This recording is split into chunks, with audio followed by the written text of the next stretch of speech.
ઓમ શ્રી ગણેશાય નમઃ. જય શ્રી કૃષ્ણ મિત્રો. આજે આપણે ખૂબ સુંદર મજાની કર્મ વિશે કથા સાંભળીશું. કર્મયોગ કોને કહેવાય તે આ વાર્તામાં ભગવાન શ્રીકૃષ્ણ ખૂબ સરસ રીતે સમજાવે છે. સાંભળો, એક ગરીબ બ્રાહ્મણની કથા. એક ગામમાં એક ગરીબ બ્રાહ્મણ રહે છે. તે ખૂબ જ ગરીબ હતા.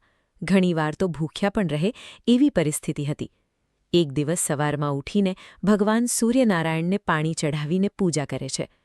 ઓમ નારાયણ નમઃ, ઓમ નારાયણ નમઃ, ઓમ શ્રીકૃષ્ણ વાસુદેવાય હરિયે પરમાત્મને પ્રણતઃ ક્લેશનાશાય ગોવિંદાય નમો નમઃ.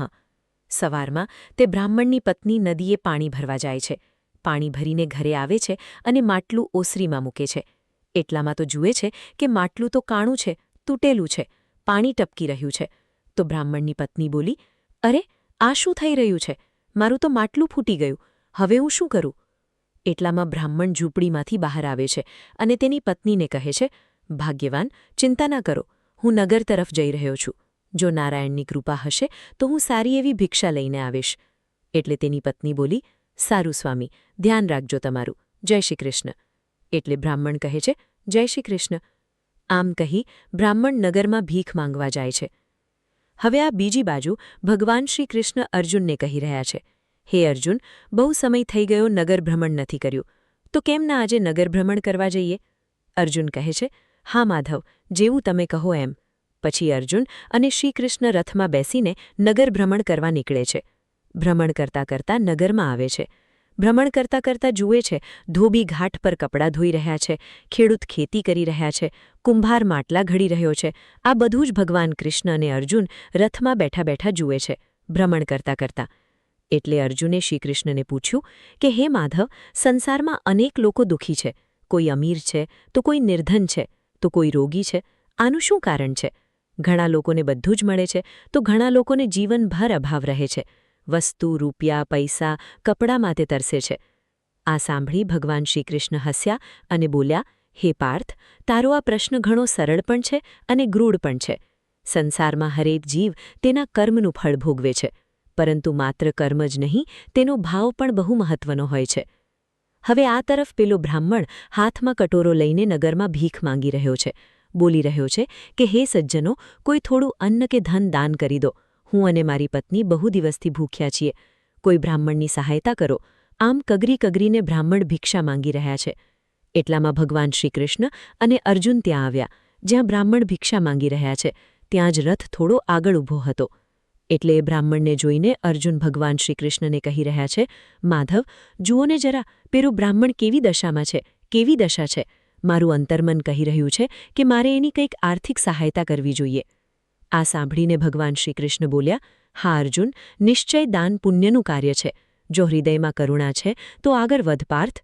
ભગવાન કૃષ્ણની વાત સાંભળીને અર્જુન રથ ઉપરથી નીચે ઉતર્યા અને તે ગરીબ બ્રાહ્મણ ભિક્ષા માંગતા બ્રાહ્મણ પાસે ગયા.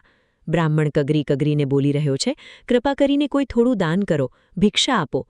અર્જુન બ્રાહ્મણ પાસે આવીને કહી રહ્યા છે કે હે બ્રાહ્મણ દેવ, મારું આ નાનું એવું દાન સ્વીકાર કરો. પછી બ્રાહ્મણે એનો કટોરો આગળ વધાર્યો અને અર્જુનને એમાં સુવર્ણ મુદ્રાની પોટલી કટોરામાં મૂકી અને કહ્યું, બ્રાહ્મણ દેવ, બની શકે કે આ નાની એવી સહાયતાથી તમારી આર્થિક સ્થિતિ બદલી જાય. આ સાંભળીને બ્રાહ્મણ કહે છે, હે દેવતા, આજે તમે મારા જીવનનો ઉદ્ધાર કરી દીધો. મારો પરિવાર અને આવનારી પેઢીઓ તમારો આશીર્વાદ હંમેશા યાદ રાખશે. પછી અર્જુન પાછા ચાલ્યા ગયા ભગવાન શ્રીકૃષ્ણ પાસે રથમાં, અને રથ આગળ વધ્યો. અર્જુન શ્રીકૃષ્ણને કહે છે, હવે જોજો એ બ્રાહ્મણ સુખી જીવન વિતાવશે.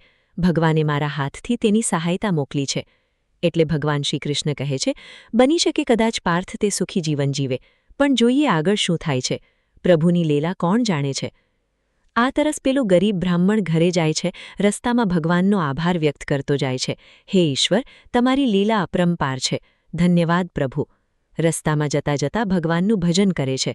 પછી ભજમન નારાયણ નારાયણ હરિહરિ, ભજમન નારાયણ નારાયણ હરિહરિ. ચાલતા ચાલતા રસ્તામાં જંગલ આવે છે.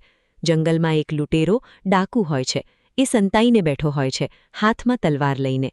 એવામાં આ બ્રાહ્મણ જંગલમાંથી પસાર થાય છે. એટલે પેલો ડાકુ બ્રાહ્મણને જુએ છે. એના કટોરામાં એક પોટલી છે.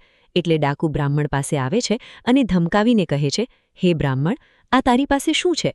જે હોય તે મને સોંપી દે, નહીં તો જીવ ન જઈશ. ડાકુએ બહુ ધમકાવ્યો તો બ્રાહ્મણ તો ધ્રુજવા લાગ્યો. ધ્રુજતા બોલે છે, મારી ઉપર કૃપા કરો, મને છોડી દો, દયા કરો, હું બહુ ગરીબ છું. ડાકુ કહે છે, મોડું ના કર, જે છે એ બધું મને આપી દે. આમ કહીને ડાકુએ કટોરામાંથી સોનાની મુદ્રાની પોટલી લઈ લે છે. બ્રાહ્મણ તો બિચારો ભાંગી પડ્યો, જમીન પર બેસી ગયો અને ભગવાનને પ્રાર્થના કરતો કહે છે, હે ભગવાન, આ મારી સાથે શું થયું? મેં તો ક્યારે કોઈની સાથે ખોટું નથી કર્યું, તો પછી આ મારી જોડે કેમ થયું? શું આ જ મારું ભાગ્ય છે? આમ ચિંતા કરતો કરતો બ્રાહ્મણ ત્યાં જ જંગલમાં સૂઈ ગયો, જમીન પર પડી ગયો.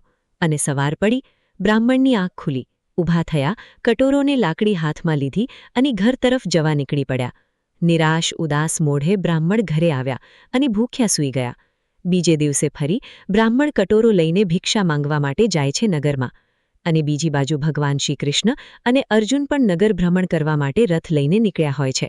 એ સમયે પેલા બ્રાહ્મણ ફરી પાછા કટોરો લઈને ભિક્ષા માંગવા ઊભા હતા. કોઈ દયા કરો, મારા ઉપર થોડી ભિક્ષા આપી દો. એ જગ્યાએ ભગવાન શ્રી કૃષ્ણનો રથ આવ્યો, જ્યાં ગરીબ બ્રાહ્મણ ઊભા છે. એ ગરીબ બ્રાહ્મણને જોઈને અર્જુન કહે છે, માધવ, મેં તો આ બ્રાહ્મણને કાલે જ સુવર્ણ મુદ્રાની થેલી આપી હતી, તો પછી આજે આ ભીખ કેમ માંગી રહ્યો છે?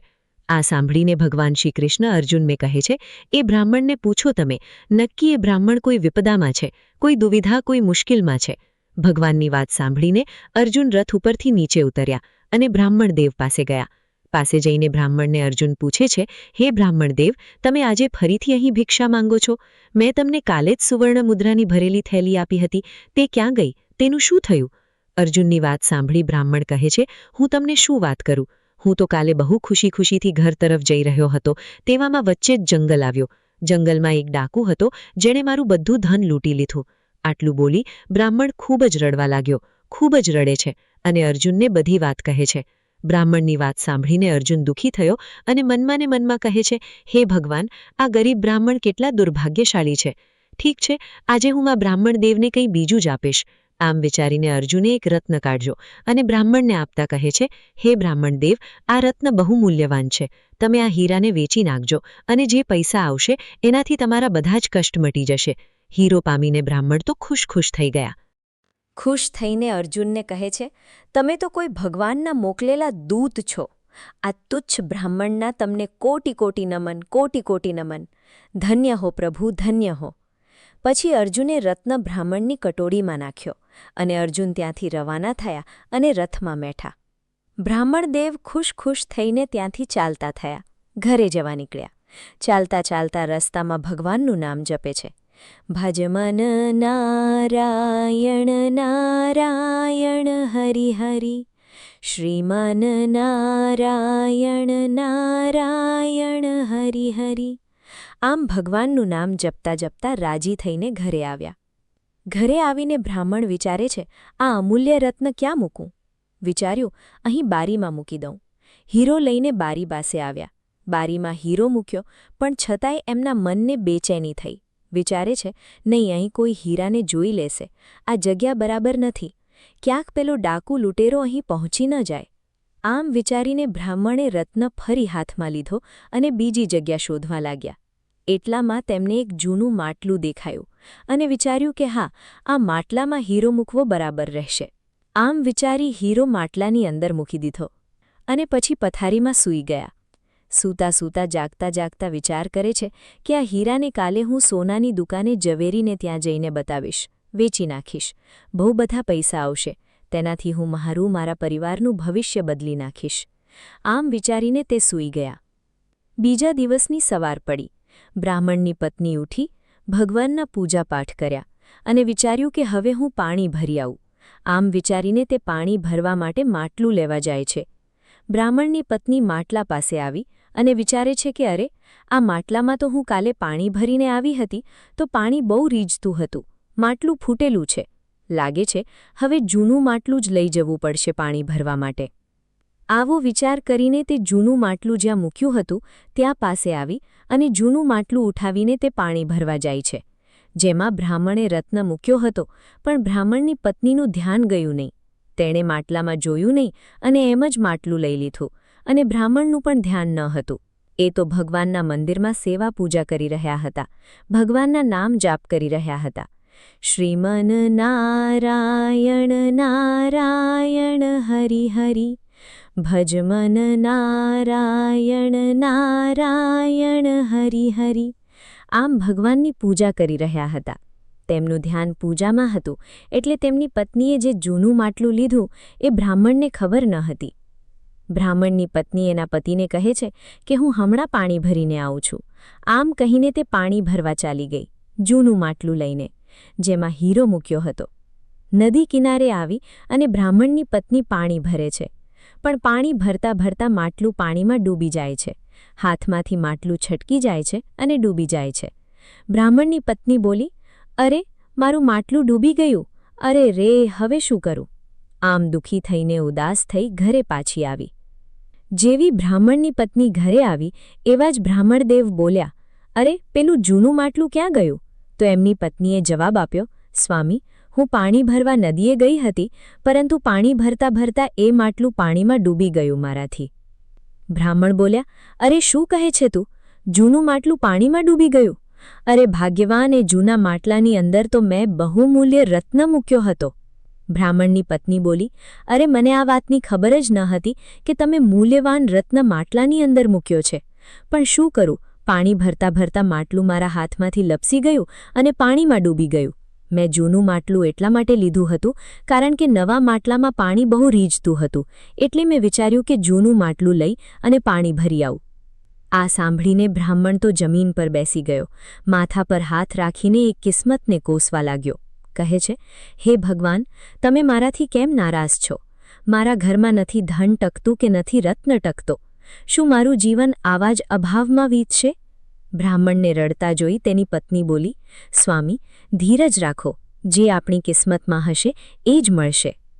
બીજા દિવસે સવારે ફરી બ્રાહ્મણ પૂજાપાઠ કરે, હાથમાં કટોરો, ખભા પર ઝોળી અને લાકડી લઈને ભિક્ષા માંગવા નીકળી પડે છે, નગરમાં, જ્યાં તે રોજ ભિક્ષા માંગવા જાય છે. નગરમાં ભિક્ષા માંગતા જોઈને ભગવાન શ્રીકૃષ્ણ અને અર્જુન તેની પાસે આવ્યા. અર્જુન કહે છે, આજે શું થયું બ્રાહ્મણદેવ? આજે ફરી કેમ ભિક્ષા માંગવા આવ્યા છો? કાલે તો તમને બહુમૂલ્ય રત્ન આપ્યો હતો, એ રત્નનું શું થયું? એટલે બ્રાહ્મણદેવ કહે છે, હે પ્રભુ, શું કહું તમને મારા દુર્ભાગ્ય વિશે? કાલે જે તમે મને કિંમતી રત્ન આપ્યો હતો એ મેં ઘરે જઈને મારા એક જૂના માટલામાં મૂક્યો હતો. મારી પત્નીને આ વાતની ખબર ન હતી, માટે બીજે દિવસે સવારે મારી પત્નીએ રત્ન મૂકેલ માટલાને પાણી ભરવા લઈ ગઈ. પાણી ભરતા ભરતા માટલું એના હાથમાંથી છટકી ગયું અને એ માટલું નદીમાં વહી ગયું, રત્ન સહિત. આ સાંભળીને અર્જુનને બહુ ક્રોધ આવ્યો અને ભગવાન કૃષ્ણને કહે છે, હે માધવ, હવે તો સાબિત થઈ ગયું કે આ બ્રાહ્મણ દુર્ભાગ્ય છે, ભાગ્યહીન છે. હું એને હવે કંઈ નહીં આપું. આ બ્રાહ્મણને જેટલું પણ આપો બધું જ વ્યર્થ જાય છે. હું એને હવે કંઈ જ નહીં આપું. અર્જુનની વાત સાંભળી ભગવાન હસ્યા અને બોલ્યા, પાર્થ, ક્યારેક ક્યારેક ઈશ્વરની યોજના મનુષ્યની સમજણથી પરે હોય છે. તો અર્જુન કહે છે, પરંતુ માધવ, આટલું બધું થઈ ગયું, એટલું બધું મેં આપ્યું, તો હવે શું બાકી છે? ભગવાન કૃષ્ણ બ્રાહ્મણ સામે જુએ છે અને કહે છે, બ્રાહ્મણદેવ, આ લ્યો 2 પૈસા. ભગવાન 2 પૈસા બ્રાહ્મણના કટોરામાં મૂકે છે અને કહે છે, બ્રાહ્મણદેવ, આ 2 પૈસા કોઈ શુભ કાર્યમાં વાપરજો. હવે ભગવાનની આવી આશ્ચર્યજનક વાત સાંભળી અર્જુન શ્રીકૃષ્ણને પૂછે છે, હે માધવ, આ કેવું હાસ્ય છે? જ્યારે સોનાના સિક્કા અને કિંમતી રત્ન આ બ્રાહ્મણને સુખ ન આપી શક્યા, તો આ 2 પૈસા શું કરી લેશે? 2 પૈસાનું શું થશે? ભગવાન હસ્યા અને બોલ્યા, પાર્થ, સમયની રાહ જુઓ. ઈશ્વરની લીલાનું રહસ્ય હજી ખુલવાનું બાકી છે. આ બાજુ બ્રાહ્મણ 2 પૈસા લઈને ઘરે જવા નીકળી ગયો. ચાલતા ચાલતા બ્રાહ્મણ વિચારતા જાય છે, અરે, આ 2 પૈસાનું શું આવશે? આનાથી તો રોટલી પણ નહીં મળે. લાગે છે ભગવાને પણ મારો સાથ છોડી દીધો છે. આવી રીતે ઉદાસ મનથી તે ચાલ્યા જાય છે.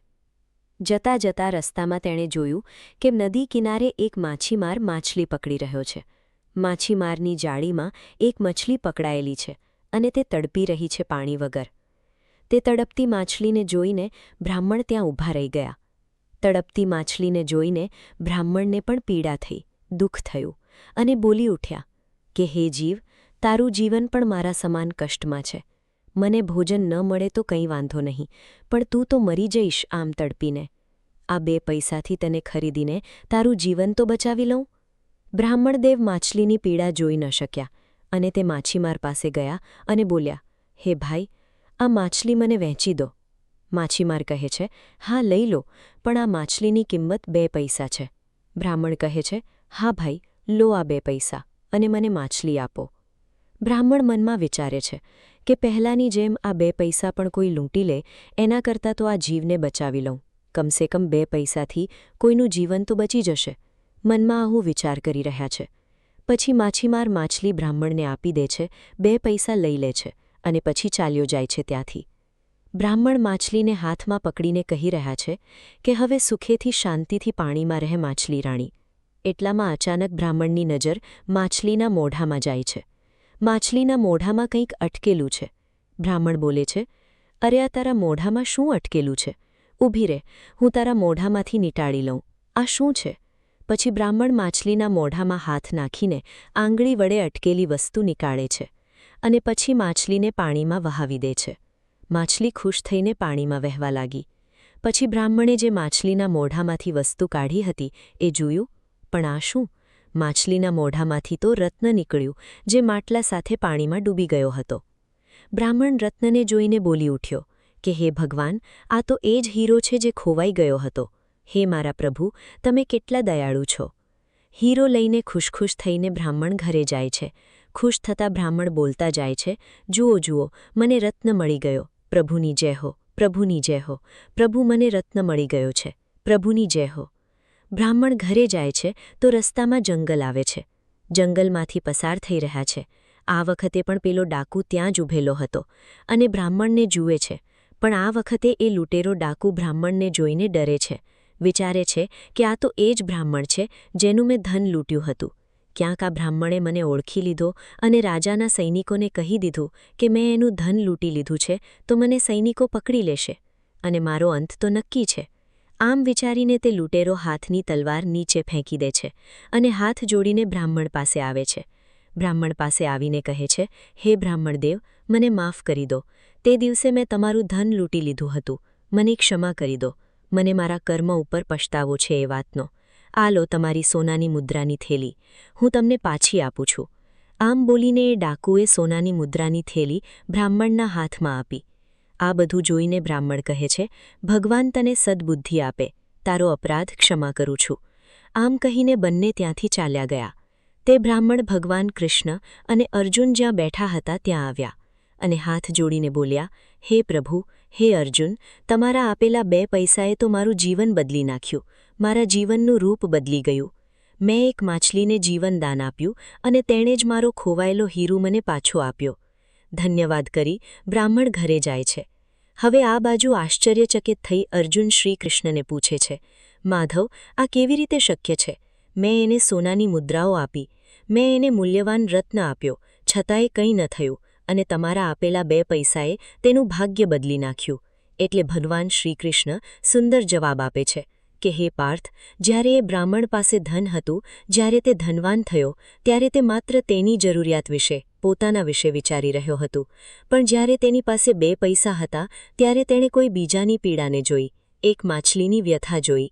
તેણે તેના સ્વાર્થથી ઉપર ઉઠીને જોયું, માટે ઈશ્વરે તેની સહાયતા કરી. આ સાંભળીને અર્જુન કહે છે, તો શું માધવ દાનનું મૂલ્ય નથી? ભાવનાનું મૂલ્ય હોય છે. ભગવાન કૃષ્ણ બોલ્યા, સાચું કહ્યું પાર્થ તે. દાનનું મૂલ્ય આકાર અને માત્રામાં નથી, પરંતુ તેના ભાવમાં હોય છે. જ્યારે મનુષ્ય બીજાની પીડામાં પોતાનું દુઃખ ભૂલી જાય છે, ત્યારે સ્વયં ભગવાન તેની ચિંતા કરવા લાગે છે. યાદ રાખજે અર્જુન, જ્યારે મનુષ્ય બીજા માટે જીવે છે, ત્યારે તે સ્વયં ઈશ્વરને પ્રિય હોય છે. ભગવાન તેના કર્મના લેખા સ્વયં રાખે છે. આ સાંભળી અર્જુન કહે છે, હે માધવ, આજે તમે ફરીથી મને જીવનનું મૂલ્ય સમજાવ્યું છે. હું હવે સમજી ગયો છું કે સાચું પુણ્ય માત્ર ધન આપવામાં નથી, પરંતુ દયાના ભાવમાં છે.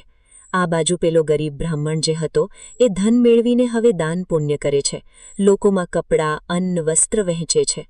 અને આ બધું ભગવાન કૃષ્ણ બતાવે છે કે જો પાર્થ, જ્યારે મનુષ્ય બીજાની ભલાઈ માટે કાર્ય કરે છે, તો એનું ભાગ્ય સ્વયં ભગવાન લખે છે. આ જ સાચો ધર્મ છે અને આ જ છે અસલ કર્મયોગ. તો મિત્રો, આ હતી કર્મની કથા. જો વિડીયો ગમે તો લાઇક કરજો, શેર કરજો અને આ ચેનલને સબસ્ક્રાઇબ કરવાનું ભૂલશો નહીં. કમેન્ટ બોક્સમાં ભગવાનનું નામ જરૂર લખજો અને બને એટલી વાર્તા શેર જરૂર કરજો, જેથી સારા કર્મ કરવા માટે લોકો પ્રેરિત થાય અને એનું કારણ આપણે બનીએ. જય શ્રી કૃષ્ણ. રાધે રાધે. Thank you.